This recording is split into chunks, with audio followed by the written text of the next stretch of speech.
Assalamualaikum warahmatullahi wabarakatuh. Saya Kristi Nuraini dari Prodi Akuntansi kelas 6 SIP 3. Pada kesempatan kali ini, saya akan menjelaskan mengenai Research Based Theory. Penjelasan mengenai Research Based Theory ini saya bagi menjadi beberapa bagian. Yang pertama, pengertian Research Based Theory. Yang kedua, keunggulan kompetitif. Yang ketiga, intelektual kapital. Dan yang terakhir adalah variabel-variabel yang berkaitan dengan Research Based Theory. Penjelasan yang pertama yaitu mengenai pengertian Research Based Theory. Research Based Theory yaitu salah satu teori akuntansi yang menjelaskan mengenai sumber daya yang dimiliki oleh suatu perusahaan dan bagaimana cara perusahaan mengelola sumber daya yang dimilikinya dengan baik, sehingga akan berpengaruh terhadap nilai perusahaan tersebut dan kinerja perusahaan tersebut.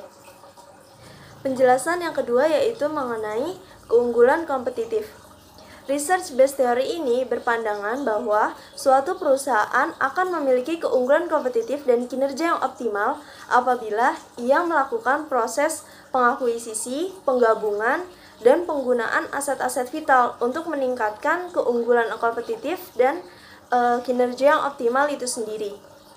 Lalu terdapat beberapa kriteria perusahaan agar mampu mencapai keunggulan kompetitif menurut Barney and Clark pada tahun 2007, yaitu diantaranya sebagai berikut.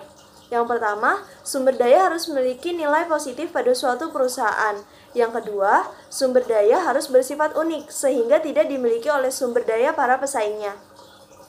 Lalu yang ketiga, sumber daya harus sulit ditiru oleh para pesaingnya. Dan yang keempat adalah sumber daya tidak dapat digantikan oleh pesaing lainnya.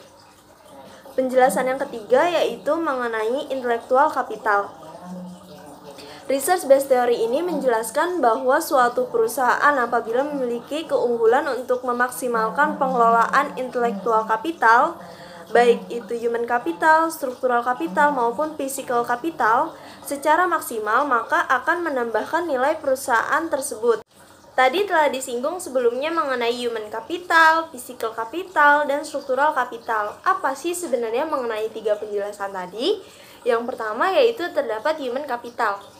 Human capital adalah segala sesuatu yang berkaitan dengan karyawan, baik itu berupa pengetahuan, inovasi, kompetensi, dan lain sebagainya yang dimiliki oleh karyawan, maka itu masuk ke dalam human capital. Lalu yang kedua ada physical capital atau aset fisik.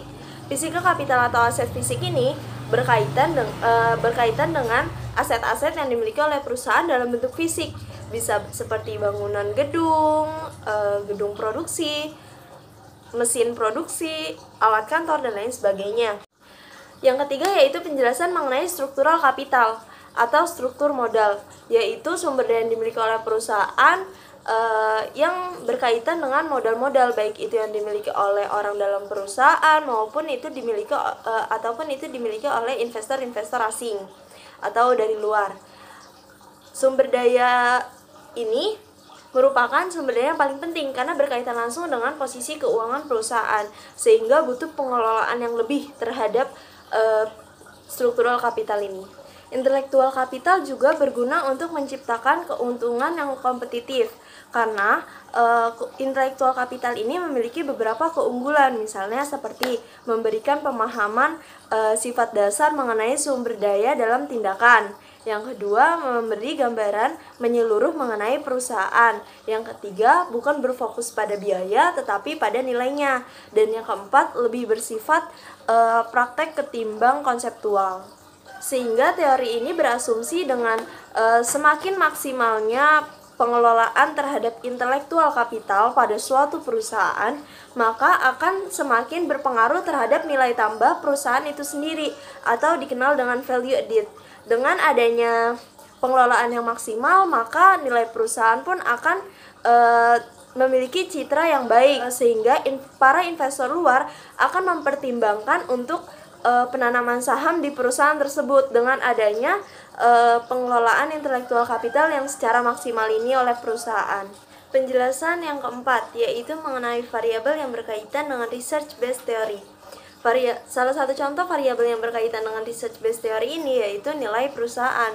Karena dengan semakin tingginya pengelolaan yang maksimal terhadap intelektual kapital, maka akan tercipta keunggulan yang kompetitif sehingga akan berpengaruh terhadap nilai perusahaan tersebut. Tingkat kepercayaan para stakeholder pun akan semakin bertambah jika perusahaan tersebut mengelola sumber daya yang dimilikinya secara maksimal dan secara baik.